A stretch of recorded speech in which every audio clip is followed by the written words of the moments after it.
It was the greatest 7.5 weeks of my entire 51 years on planet Earth. When you hear the number 7 hours, 23 minutes. That said, I was averaging 7 hours and 23 minutes a day on my freaking phone. I was having about a 2-year period where I couldn't hear the voice of God. And I was like, well, I guess he's gone. And then when I got to the monastery and I realized not only is he speaking, but it is booming. His voice is booming. And so for me, when I lowered the volume of life, the volume of God went up. Are you actually living at the potential you have been created to live if you're staring at a screen for as long as you're staring at a screen? I think the answer for everyone's going to be no. Well, hello, my friends. Welcome to the Live Inspired podcast with John O'Leary. I'm going to begin this episode going back in time just a little bit. We're going to go back about 7 years to when O'Leary left town, woke up in St. Louis early, caught a flight to Raleigh, then one to Miami the following day, and then one the following day to Buffalo. 3 groups, 3 events, 3 cities, awesome times, one major struggle. You ready for it? Before I left town on Monday morning, my cell phone was on the charger. And when I returned home 3.5 days later, my cell phone was still on the charger, which means I had to figure out how to get to the airport that first day. I had to figure out how to get through TSA without a phone. I had to figure out how to get to Raleigh, how to get a car, how to get to the hotel, how to meet up with the meeting planners, how to get back to the airport, down to Miami, meet with those folks, eventually get up to Buffalo, meet with students. Had no idea what dorm they were even in or how to get in touch with them, how to get on campus or anything else. And yet, looking back on a 21-year-long career with 2,700 speeches and a ton of travel, that week without my phone was the best week of work and life of my 21-year-long career.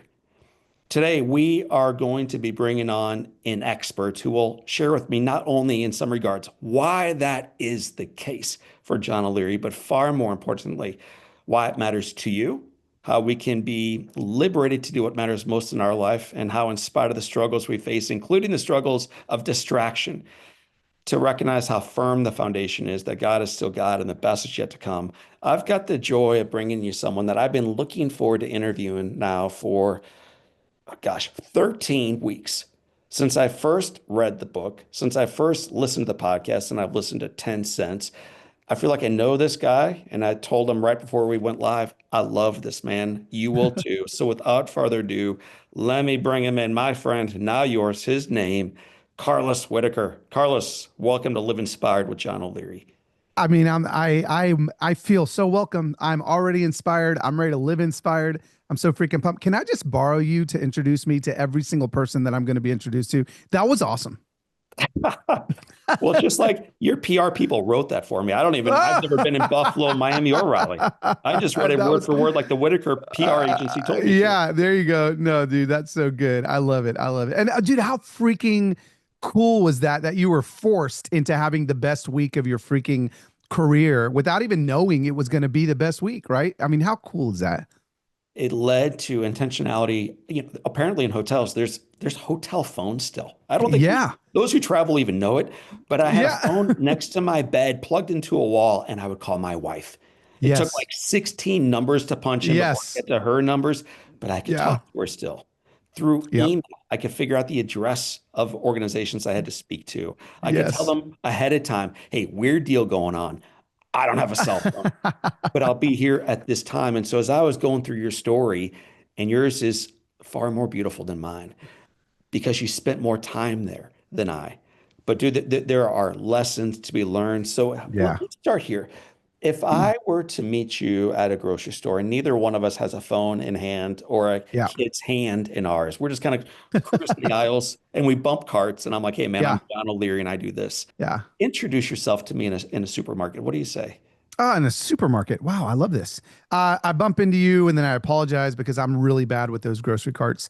And then I say, hey, my name's Carlos. You tell me you're John. You tell me, what you do. And I think here's the problem, John, that I've run into the last few years of my life.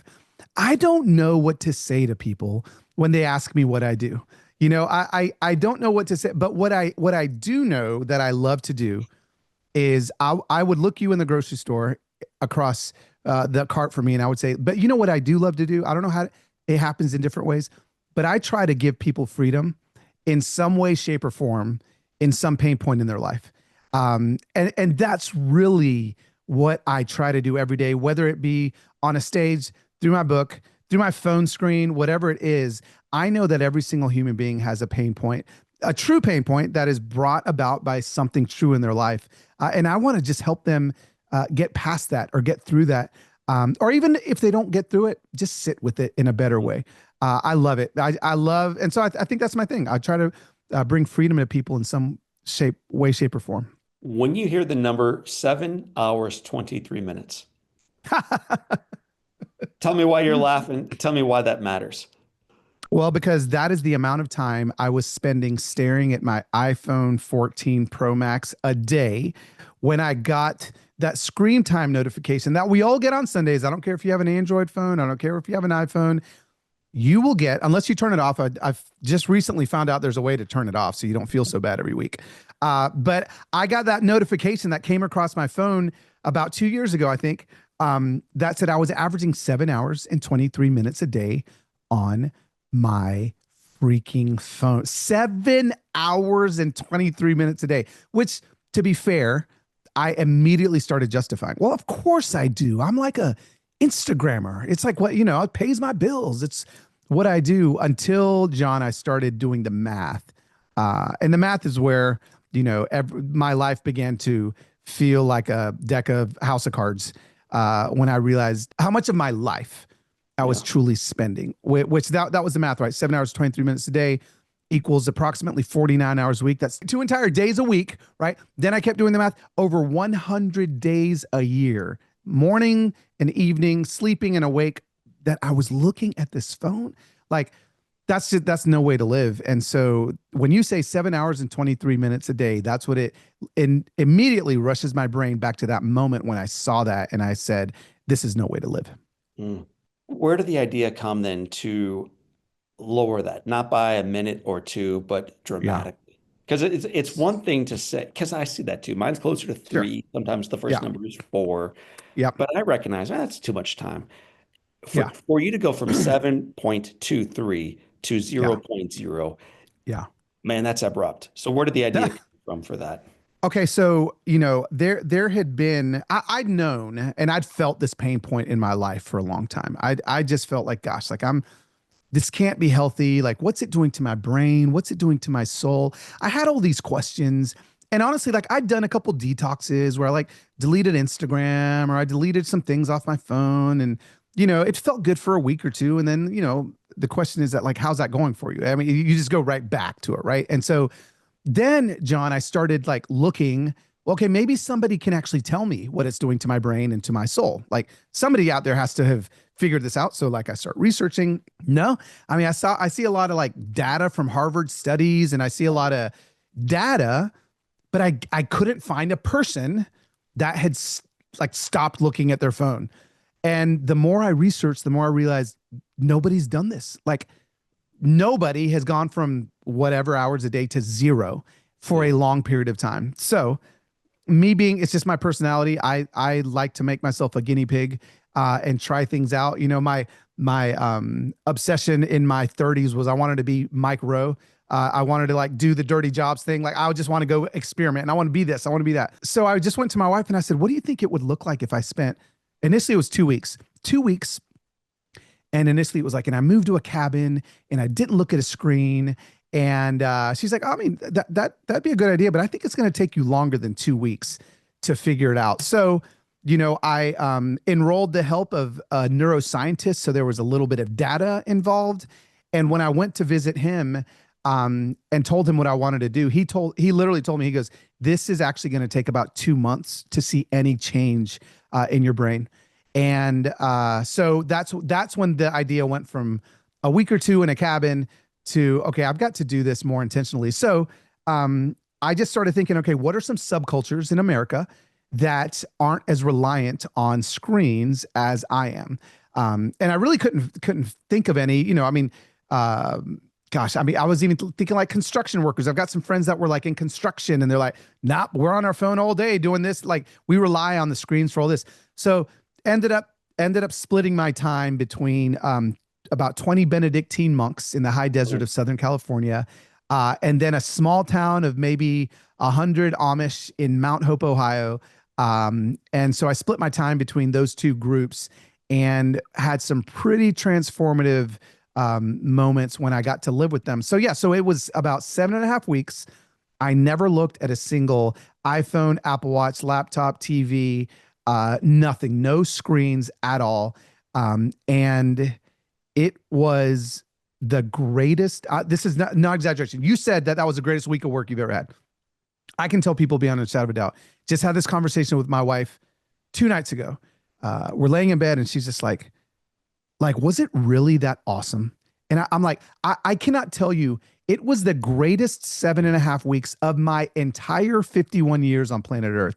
Those 7.5 weeks where I got to, I think, live as we were created to live, in the purest form and fashion I was ever, I in my adult life have ever experienced. I could go back to the 80s when I was riding my big wheel and I was riding my bike through the woods by Rehoboth Elementary School and jumping. Like it was that. I got to go back to little Afro Carlos with his Gary Coleman Afro on his little bicycle running through the woods. Like that was the type of joy and human art form that I got to experience. And so, yeah, man, that's what I did. I went 7.5 weeks and I never looked at a screen.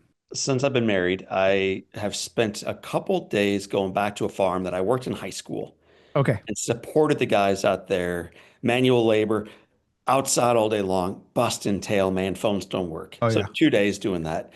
Since I've been married, I've spent a couple, maybe 3 or 4 3-day weekends at a silent retreat, like a Jesuit Yes. run silent retreat. Powerful.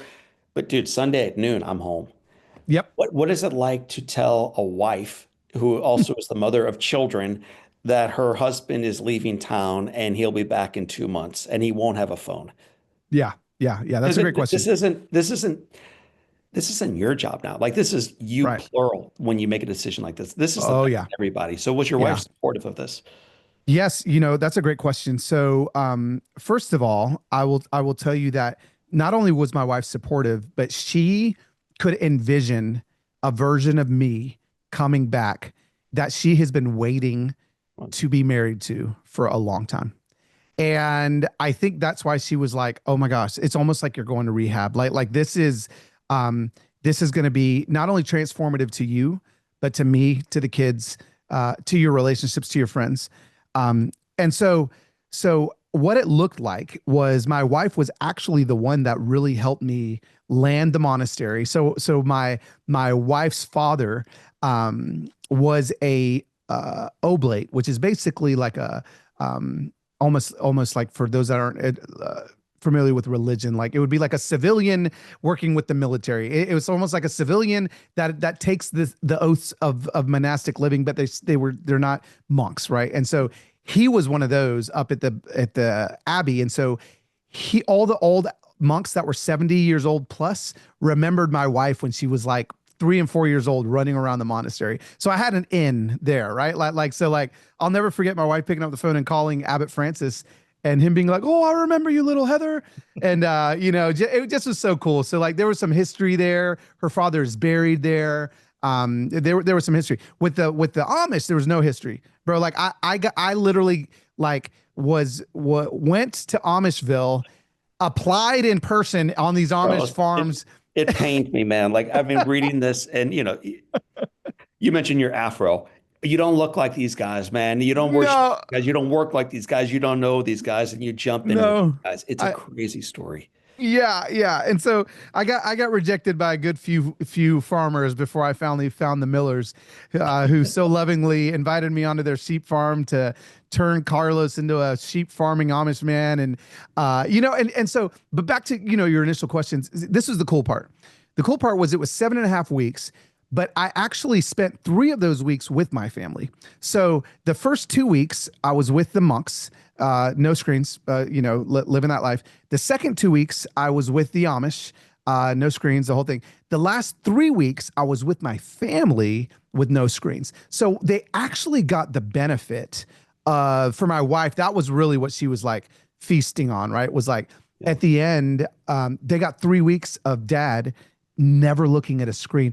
I think initially my teenagers were like, "Hey, can you chill with the eye contact? Like can you just like take it down a level with like the intentionality that you're existing in right now? We need a little bit of old dad back." But by the end of it, all three of my kids and my wife were all in tears when I had to get on the plane to fly back to California to get my brain rescanned and to get my phone back. They're like, "We're gonna miss you. We're gonna miss this version of dad." And that stuck with me. Those are haunting words to hear from your kids. And so, yeah, they were all in, and they definitely appreciated the transformation that happened in my life. But then I think some of that, definitely spilled over onto them. Occasionally, when we host retreats, whether it's for leaders, all I'm doing and saying this, by the way, is ensuring no one who listens to my podcast will ever attend. But here we go. We'll sometimes take cell phones because Yeah, what we know is they're incredibly distracting from doing the work in front of you, whatever that yeah, work might be.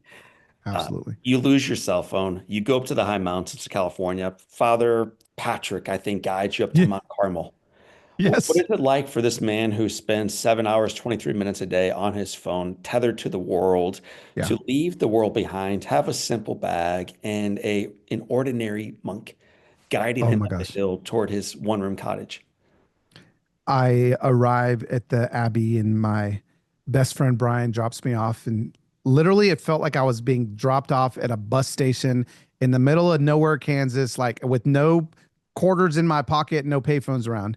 And he left and he takes my phone and everything. And then Father Patrick shows up and walks me up the hill to where I'm going to be living, which is just a one room, literally a one room cabin at the top of the hill overlooking the monastery. Kind of tells me you can tell he's given this spiel before, right? You can tell like he's kind of like, okay, so morning vespers are at 5:30. Then we've got 7 a.m. prayer, and then breakfast at 8:30, and he gives me the whole thing. Takes me up there, leaves, and I'm just sitting there. My bag's on the ground, and I'm looking around, thinking, okay, for the next 7 weeks, it's going to be me and my brain. This is horrible, and my brain starts going right away. My brain just start. I can't stop it. I can't pull out TikTok or Instagram to stop my mind from going where it's going to go. My brain was going to go where it was going to go because I was in complete solitude for the first time, honestly, in my adult life. True solitude with nowhere to go.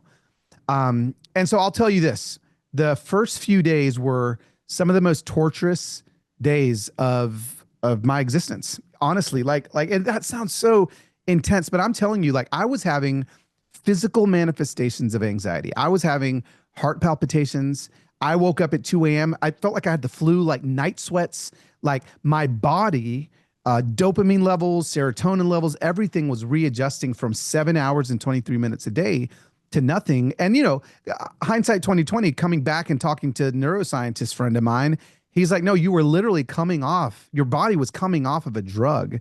And it did. And it took about 3 days of misery, of me wanting to quit, you read the book. Like I called my wife. I think I made it like half a day and I was like, all right, I can write a book on half a day without my phone. Like I'm ready to go back. And she's like, nope, you're going all in.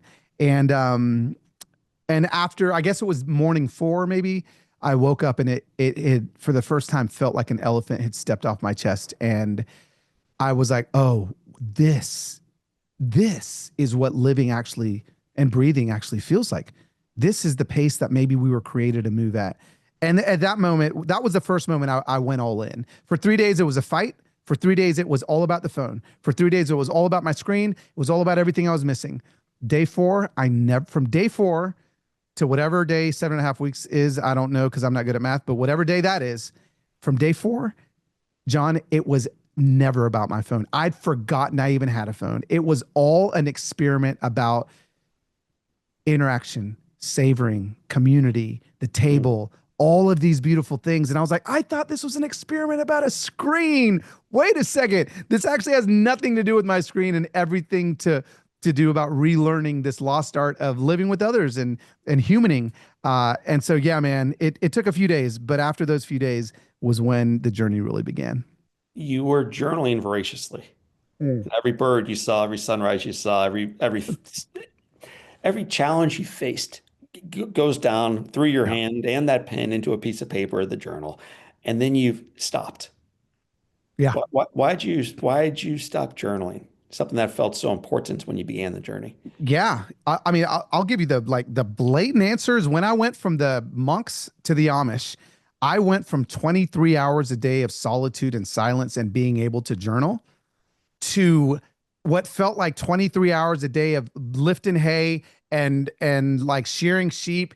And it was like moving from a cave to downtown Manhattan. Like I was shocked as to how much effort and energy it took to really live in community as intentionally as the Amish lived. And so, I really just ran out of time to journal. Like I'm just telling you, my full-time job at the monastery was to walk at 3 miles an hour, to sit with the ducks by the pond, to pull out my journal and to write these notes of what God is teaching me and all the ways I'm going to transform. Then when I went to the Amish, bro, I was so tired that first day. When I got done watching a farmer farm for a day, I was so exhausted. I didn't even have like enough strength to pick up a pen in my journal. And so really it was just the absolute juxtaposition between these two subcultures and these two communities that are living very differently from the way I live. And both of them are way less reliant on screens than I am. But the intensity of both was completely different, night and day. Before you go out to the farm, before you learn how to shear a sheep, something I hope I don't learn during this podcast, but if I do, so help it, I'll write it down. You have a meeting with Father Francis, and you're just going back and forth on some of the faith struggles and human struggles you're dealing with right now. And Yeah. I believe he shared with you a quote from Saint Irenaeus. And I'm going to share the quote.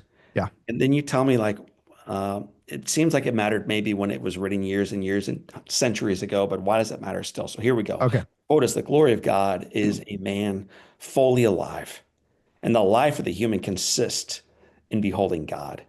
Yes. Yes. Fully alive.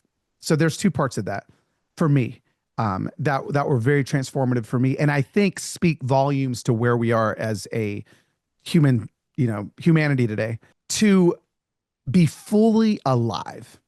Again, I go back to that little 7 hours and 23 minutes a day notification, and I think, am I actually alive? Am I actually living as my thumb is swiping up on this 6 inches of LCD in front of me am I truly living? Is that truly being fully alive?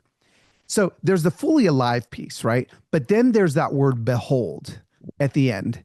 And if there's one thing that I know these screens do not help us do, it's behold, right? I don't have to tell anybody that's listening to this podcast that if you see a photo of a sunset on your Instagram feed, and then you walk out in your front yard and experience a sunset, one will take your breath away and one will not. There is true living in beholding, and behold is, it's such a funky word, right? That we don't really use anymore. I mean, I don't know the last time in a conversation you're like, behold, but what I immediately think of the Charlie Brown Christmas special when Linus walks out and reads the Christmas story, and he's like, behold, I bring you good tidings of great joy that shall be to all people.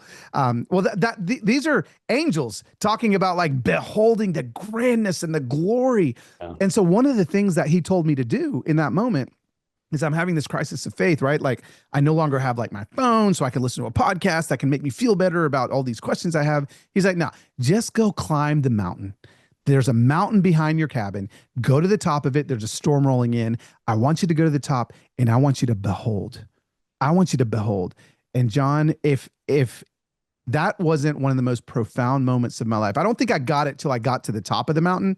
Yeah. And then I did see this storm coming in and I felt as small can get. And in that moment, I started thinking like honestly, like behold, like I don't have to just climb a mountain and behold a storm rolling in. I can behold all sorts of incredible things. I can behold my relationship with my kids. I can behold a blade of grass. If you pick it up and tear it apart and look at the inside and think, how in the world can somebody look at a blade of grass, rip it in half, and not think there's something greater for them? And so, yes, beholding is important. We have a hard time beholding because of these screens. And then I also believe that being fully alive, fully alive, just think to yourself, are you actually living at the potential you have been created to live. If you're staring at a screen for as long as you're staring at a screen, I think the answer for everyone's going to be no. You read a lot during this section as you're partying with the monks about control. And I'm gonna quote you back something you wrote. So if you don't like this quote, you've got no one to blame but yourself. But here we go. We are tiny specks on a planet that rotates at a speed of about 1,000 miles per hour, while simultaneously orbiting the sun at a speed of about 67,000 miles per hour. How could we think we are somehow in total control of our lives? Yeah.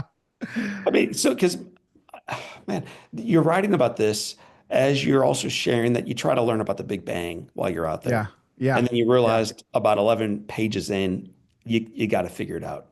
Yeah. Tell me what Yeah. you mean by that and tell me a little bit more about control. Well, yeah, I mean, these screens, people tell me, I used to say it, I'm addicted to my phone. I'm addicted to my phone. And I quickly realized when I was at the monastery, I'm not addicted to my phone. The phone is just it's just a piece of glass and some chips. I'm addicted to the control, the false belief that am in control and that the screen gives me.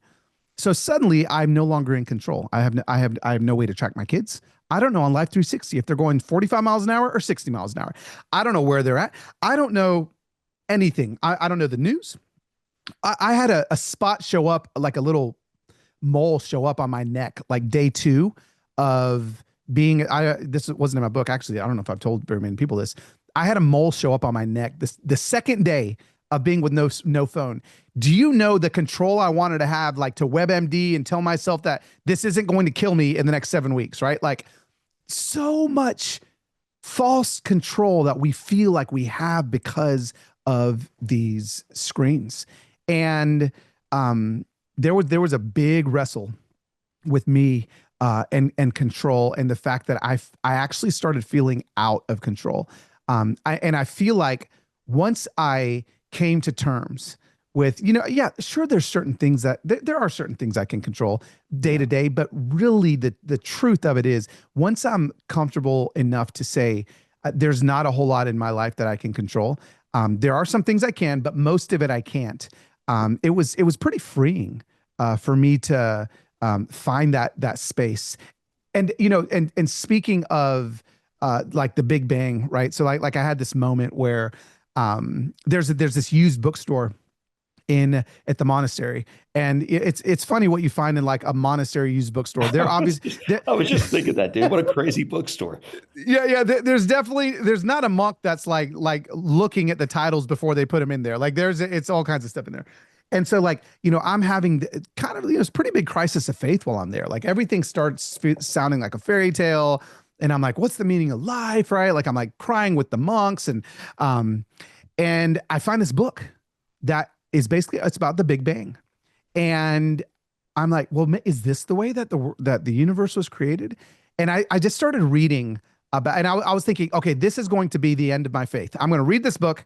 And at the end of it, I'm going to be like, well, that's it. Like I came to a monastery and lost my faith. This is awesome. Great book, Carlos. This is awesome. People are going to be really inspired. And bro, you're right. I got about 9 pages into it as it started unpacking what literally sounded like the most preposterous idea as to how it was like, so I don't know, 1 billion years ago, there was like 2 tablespoons of this neuron that happened to bump into this. And I start thinking, actually, this sounds crazier than what I believe about my faith. Like I actually can believe, all kinds of things about my faith that I could never come to terms of believing. Now, I know there's a lot of people that follow me and maybe listen to you that believe in the Big Bang, whatever it may be. But what it did for me was it got me to a place of surrendering my need to know. We have become addicted to knowledge. We become addicted to the feeling of control that knowledge gives us. And I just was living in this sweet, sweet season where I had no opportunity to know. I literally had to wonder about everything. Wondering is gone. Wondering is extinct. But I suddenly spent 7 weeks wondering. And so, yeah, man, I think the control piece for me was huge. And that may be the thing that even today, 2 years after I did this experiment, is still the most freeing thing out of everything that I learned, is that I stopped fooling myself into thinking I was in control. And it just for me was a way freer way to live. A couple years ago, was supposed to fly into some little Idaho airport. It closed down right before I boarded the flight, which means I had to fly, I think, into Seattle, then drive by myself for 3 hours, got into the hotel in the middle of Yeah. nowhere at about 3 in the morning. And that's 5 in the morning St. Louis time. Yeah. So to get through this mountain pass, I'm pounding coffee. By the time I check in, I'm jittery and I'm awake. So I go on a walk in the middle of the night, in the middle of nowhere, through this mountain range in Idaho. Yeah. And for the first time in 20 years, I see a shooting star. And dude, it blew my mind. I'm like, that's Yes. awesome. And then a minute later, I saw another one, and I'm like, God is talking to Yeah. me. It was this surreal moment of being in nature, being alert, being Yeah. plugged into what matters, letting go of what Yeah. doesn't, and finally, here's my point, savoring. Yes. So you learned so much, I think, from your couple of weeks with the monks, but one of the things you learned was about savoring. Tell me what the word Yeah. savor means. To savor is to literally sit and to stop and to enjoy the actual experience of what you're tasting, feeling, seeing, knowing, doing. We don't savor anymore, right? Like savoring, again, it's one of the lost arts of being human that I talk about in my book, one of the chapters. And I liken it to this, um, like if you okay, whatever it could be, whatever that your listener like really enjoys. For me, I love coffee. Like I'm a big coffee guy. And for the longest time, like, I mean, I got, when I moved to Nashville, everyone's so snobby about their coffee in Nashville. And it's like, pour over this and that. And so I started getting real snobby about my coffee. But then I started getting busy and my business started getting bigger. And I found myself like just drinking whatever coffee I could find. Now, the reason why I didn't care was because I literally started drinking my coffee. I never had a cup of coffee without scrolling my email or checking my whatever it is on my phone. So I was always drinking coffee while I was doing something else. Well, suddenly I go to the monastery and I packed I did some Dunkin' Donuts breakfast blend. Okay, this is where I've gone in my coffee voyage. And when that first morning that I made that cup of coffee, and I could smell it dripping in the old 1985 Mr. Coffee Maker. And I poured it into the little, my little mug. I actually took a Waffle House mug with me from home because I love a good Waffle House mug. They're big, and and I sat on that front porch and I just had my coffee. Can I tell you, all of the flavors that we don't even know exist in a Dunkin' Donuts breakfast blend, I was able to taste, to smell, to savor it in a way I never had experienced my coffee for years prior. Why is it that the first cup of coffee on vacation tastes so much better than the cup of coffee that you're taking on the way to work and your to go, whatever? And so one of the things I've done to learn to savor, especially my coffee, it's something I've decided to do, is I never, ever, ever in 2 years, I've not taken my coffee to go from any location. I only, if they have a ceramic mug, if I'm, and just so people know, even Starbucks still carries ceramic mugs if you want to drink your coffee out of one. I always ask for a ceramic mug and I always drink my coffee there because if you don't have, your coffee is going to be cold in about 4 minutes. So if you don't have 4 minutes to stop and savor, then you're just moving too fast. But the problem again is that people have lost their ability. We get used to something good, right? You get used to something and then you stop savoring it. So sometimes you have to leave. So I use the example of walking into a bakery and it smells amazing. The bread is there. It's like, oh, this is so good. And you sit down and you order your croissant and it smells great. Well, about 5 minutes after your conversation started with whoever you're with, you realize someone else walks in and goes, oh my gosh, it smells amazing in here. And then you go, oh my gosh, I don't smell it anymore. So what do you have to do in order to smell it? You have to get up, you have to walk out, you have to walk back in, and then you've got it again. So it actually takes intentionality. It actually takes practicing savoring and doing it on purpose in order to not get used to some of the amazing things that we've been blessed with. Mm. Right now, you're savoring coffee, and I appreciate that as a man who's got a cup directly in front of him and one who begins his days, most days, with a cup of coffee. As lovely and as important as it is to savor your coffee in the morning through the Waffle Yeah. House container, Yeah. how did it change the way you savored your wife? Yeah. It changed it dramatically because, when it comes to my wife specifically, like I said, walk out of a bakery, walk back in. When I wasn't with my wife or my family for 4 weeks and I came back with no screen, I was noticing, John, things about her that probably I'd seen every day for the last 24 years that I'd never truly noticed. I would like the fact that she really is an incredible cook. And I'll just like, she'll cook me a meal and I'll be like, man, this is good, babe. Thanks or whatever. No, now I'm savoring every bite. And I'm almost begging her, like, I need you to know how much I appreciate this because I really don't want this to ever end, you know? Like it allowed me to be more intentional in savoring my time with her, to be more intentional in not even with her, but with my kids. Like no man is promised tomorrow, right? I just lost my father, um, and my dad. I was blessed with 14 months of him living across the street from me. I bought the house across the street from me for 14 months. And can I tell you, because this all happened after this experiment, I savored every moment I was with. I'd walk in, I'd smell his bald head, I'd kiss him on his bald head. And 14 months was 14 months too short. Mm. And he's gone now. And guess what? I'll not be able to savor that anymore. So that's why it's so important that we not only savor our coffee, but we savor these relationships because no one's promised tomorrow. And I just think that it can absolutely change your life. So, my friend, we're going to speed date for a minute. I want you to give me one sentence on what the Amish taught you about, and then I'll fill in the blank. Okay, yeah. Right? What did the Amish teach you about meals? The Amish taught me that I don't think I'd actually had a true meal in a long time. I've been eating, I've been eating food, but a meal is actually about community and a meal is actually about connection. And I quickly learned when I came back because they ate for so freaking long. Like their meals were like 70 minutes, 2 hours. I'm like, why is it taking us so long to eat? Well, the average American meal 100 years ago, I think was 70 minutes long. And the average American meal in 2023 was 12 minutes long. And so suddenly they're no longer meals. We're not communing together. And so one of the things that the Amish taught me about meals is that it's actually connection. That the food is just the tool to connect. And so my meals have gotten a lot longer since then. Last weekend, I went to a gorgeous cathedral for church. A couple of weeks ago, I went to an awesome, like, dynamic New Age church. Big Yeah. old screens, a rocking band, everything, man. What did the Amish teach you about church? Oh, wow. One sentence. First, oh, geez. The Amish taught me that a church is not about a building. A church is about a home. Hmm, so good. What did the Yeah. Amish teach you about getting lost? The Amish taught me that we have been created with the capacity as humans to get lost and find our way.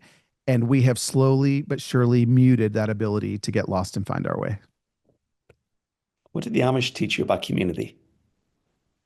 The Amish taught me that community is more important than optimization. Whew. Finally, what did the Amish teach you about work? The Amish taught me that I am a lazy man and that I need to work with my hands and develop calluses. Even if it's just a hobby, I gotta get back my hands in the dirt. You mentioned you got a brain scan before this all began. We didn't talk a lot about it. I don't think we need to, but we do need to talk about the brain scan you got 8 weeks later. Yeah. What happens when you went back 2 months after that original brain scan? 2 months after, and again, everyone remember this is not a scientific study. I was the only lab rat. But what I did, whether it be not looking at screens, praying 6 times a day with monks, working, shearing sheep all day long with Amish, my cerebellum healed about 5 years in those 7 weeks. I've got the brain scans to show it. And then my cognitive memory test and my memory score, I went from the 50th percentile in memory of adult men in America to the 99th percentile in memory of men in America when I did not look at my screen for 7 weeks. What are some practical things that not even no I statement here, just give it to us. Yeah. What are some practical things we can take away from this 7.5 week experiment? How do we live this out in our lives? Because we probably won't join an Amish community. Yeah. We probably won't go up to the high desert in California and get lost for a couple of weeks and see the storms roll in. Yeah. So what practically can, my sister listens to this, raising six kids. Her life is Yeah. busy. My mom Yeah. and dad have a million things going on. They listen to this podcast. We've got Yeah. folks in 50 states, 130 nations who are trying to do life. Yeah. Listening to this conversation, they're grateful you've done your part of it. But if they're being honest with themselves and us, they're thinking, then what does it mean for me? So, Yeah. Carlos, how do we Yeah. live this? Yeah. So the first thing I'm going to say is every single person living this can do one small thing for one small bit of improvement in their life, right? Like, what's the name of your podcast again? Give it to me. Live inspired with John Live O'Leary. inspired. Live inspired. So if people believe that they can get 1% more inspired every time they listen to something that you have to say, I want to let everybody know that there is an improvement right away that can add life to add living to their lives. And so I want them to know that first of all, like every single person, I don't care if you're, I don't care what you are. I'm talking 3 weeks ago, I spoke to a room full of nurses that literally are attached to their phones 24 hours a day. And I was like, but you can do something. So let me get practical, really practical with people. If you can, okay, if you can reduce your screen time by even 1 hour or 2 hours a day, that's it. I'm not asking you to give up your phone. You'll literally gain back almost a month of living a year. Okay. So 2 hours a day, a month of living a year, you can actually get back. What are some ways you can do that? Well, the average American spends 30 minutes before they go to bed and about 30 minutes when they wake up looking at their phone. So, one thing that automatically gave me an hour back of screen time a day was I bought this really crazy thing called an alarm clock. It's the craziest thing. You can order one on Amazon right now, and it's next to my bed. And all that thing does is it wakes me up in the morning. I don't pick it up and start rubbing its face and it doesn't tell me. It just wakes me up. And so what did that do? That gave me a whole hour, right? So something for me that I realized when I looked at my screen time was I was spending a lot of time on X getting my news, right? And so like I love news. I love to be informed. So I did a really crazy thing and I subscribed to this thing that they throw in my front yard every day called a newspaper. And I get my news from the newspaper now. I read it. I don't no longer get it off my phone. And so that probably saved me another hour a day. So like there are things that you can do, every single person listening to this right now, that you can do to literally add years of living back to your life. And that's the whole goal. The goal isn't to look at your screen less. That's not the goal. The goal is to live more. Get lost. Stop putting directions in your phone. Get lost. Ask someone at a gas station the directions when you get lost, and maybe you'll make a friend, right? There's all sorts of things that I think we're missing out on. Dude, one time when I was in college, our St. Louis Cardinals bullpen closer retired. His name was Oh, Tom Hankey. Tom Hankey was an older guy when we got him. He was old when he finished his career, but he retired with like 42 saves. We needed him wow. the following year. So two of my buddies and I got into his Toyota Corolla and drove down to Southern Illinois, this town I will not name it because we don't want people visiting Tom Hankey right now. Yeah. But we went to a gas station in this small town and we said, "Do you know where Tom Hankey lives?" The dude No way. did. He gave us directions. We go to the house, we knock on the door, and we try to recruit Tom to come back No. to his Cardinals. So it was a time in life, all this to say, when Yeah. we were alive. Yes. And I, and I think I Yeah. speak for we, have lost a bit of that as we know Yeah. exactly the address now and Yeah. exactly the fact that Tom will never come back to play baseball. Yeah. Get, Totally. get lost in life again. So I'm gonna leave Yes. us with this quote as we get ready to move into the Live Inspired 7. The quote is from you. It's a great one. How much louder was God's voice when the volume of life was turned down low enough to hear God? I'm Mm, going to say that again to give you a moment to tell us what this means. How much louder was God's voice when the volume of life was turned down low enough to hear God? yeah. I remember specifically before I got to the monastery, I was having about a 2 year period where I couldn't hear the voice of God. And I was like, well, I guess he's gone. I guess he's muted. He's decided to turn his mouth somewhere else and stop speaking to me. And then when I got to the monastery and I realized not only is he speaking, but it is booming. His voice is booming. I realized that the volume of podcasts and pundits and politicians and all of the things were actually just drowning out his voice. And so for me, when I lowered the volume of life, the volume of God went up. Um, and I've made sure that the volume of life has stayed low so that I do have this voice to follow. Gosh, man, I hope right now, as you, my friends, have Fox on in the background, you turn it off. And for the other half who are listening, laughing at those who watch Fox, okay, now it's your turn. For those That's your watching turn. MSNBC in the background right now, turn it off as well. They're doing a Yeah. phenomenal job reminding you how lousy your world is. Yep. Yep. Turn it off. Eventually leave this podcast, but not until Carlos gets the final word. And hear how loud the volume of God's Yeah. voice is again in your life. Yeah. It is good. The Yeah. foundation firm, the best is yet to come. So, Carlos, the book is called Reconnected. Can't encourage folks to check it out and then live it loud Yeah. enough. If they want to learn more about your work and your life, where can they do that? Yeah, absolutely. Um, carloswhitaker.com is my website. You know, it's funny. I would say go to Instagram and follow me. But I've actually, even the last 3 weeks, I haven't really been on there. And I'm actually having this existential crisis after my father passed away. I'm like, what's important? Like, where are the places I'm going to show up? If there's one thing that is true, I am going to keep continuing to create things that help people find freedom. And probably the place to find that is going to be at carloswhitaker.com. If I end up on Instagram again, I'll be there. If not, you'll find me somewhere. Carlos, 7 questions that tether our guests together. They're called the Live Inspired Seven. Question number one: what's been the most impactful book you've ever read? Oh, I would probably say The Ragamuffin Gospel by Brennan Manning. Wow, Yeah. that's deep. Yeah.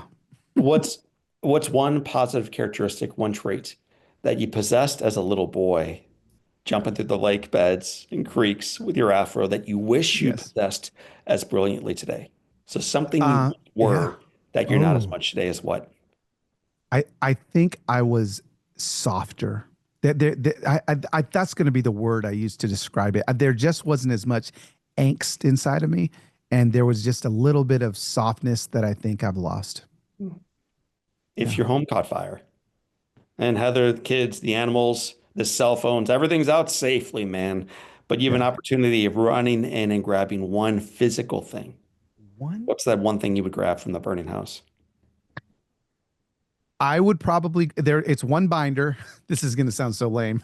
I know I should probably grab something else, but it's one binder that has all my Father's Day cards from my kids from when they were little, all the way to now. And I literally, I still look at that thing. It's next to my bed. I'd grab that. Dude, when you said the binder, I'm like, he's got his insurance cards. Like, this guy is so lame. I didn't think he was an accountant, but let me tell you this. There's nothing lame about that Yeah. binder. Yeah. I'm glad Yeah. you've got that as you Yep. page through it and watch it burn. That's Yeah. awesome. Yeah. If you could Absolutely. sit on a bench on a gorgeous Nashville day and have a long conversation with anyone living or deceased, who would you like to have a long conversation with? Um, I would like, I think I'd like to have a long conversation with Moses. There's just something about that man's life, right? That I'm like, really, like you that like really like a rod into the ocean split wide open. Like, what did that actually look like? Did it smell? Were there fish? Like, like I think that's who I'd want to hang out with. What's the best advice Moses or your dad or your wife or some Amish leader or Yeah, pastor at a monk, one of the monks ever gave you? So the best advice you've ever yeah. received is, Is stop cleaning the cobwebs of life and kill the spider. what Yeah. would you tell your 20-year-old self? Um, she's not worth it.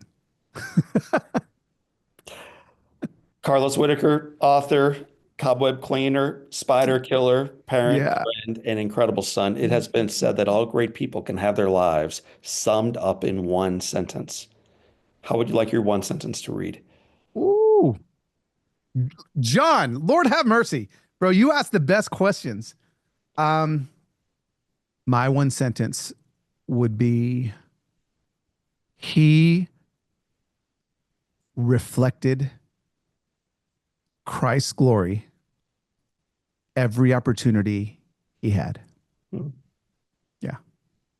Carlos reflected Christ's glory in every opportunity he had because he recognized the importance of slowing down to recognize why he Yeah. raced in the first place. Yeah. And my friends, I think in reading Reconnected and in checking out his work and his life, you'll see the same possibility in yours. Yeah. Carlos, I want to thank you for being part of our Live Inspired podcast family at this point. I want to leave everybody with a next right step in their journey. If they're wondering, what do I do next? One might be to slow down long enough to recognize why you race. One Yeah. might be to check out the book Reconnected. You will get profound value from it. And if you want to listen to another podcast that celebrates similar next right steps, check out my episode with Jenna Kutcher. We recorded this probably 3 years ago. It's episode 488, the Live Inspired podcast. One of her quotes is, "Time is currency. Time is a non-renewable resource that we can covet and spend so carefully. Now, every dream will cost you something, but remember, you are worth the risk. You are your time, and you are that investment. Choose wisely." My friends, I thank you for choosing wisely by partying with Carlos and I right now. And I want to thank you again, Carlos, for joining us on this journey. Thanks for having me, John. My friends, that is the voice of the great Carlos Whittaker. He is not only cleaning out spider webs, he's killing spiders and he's taking us along for the ride. My name is John O'Leary, and today is our day. What a gift it is. Slow down and live inspired.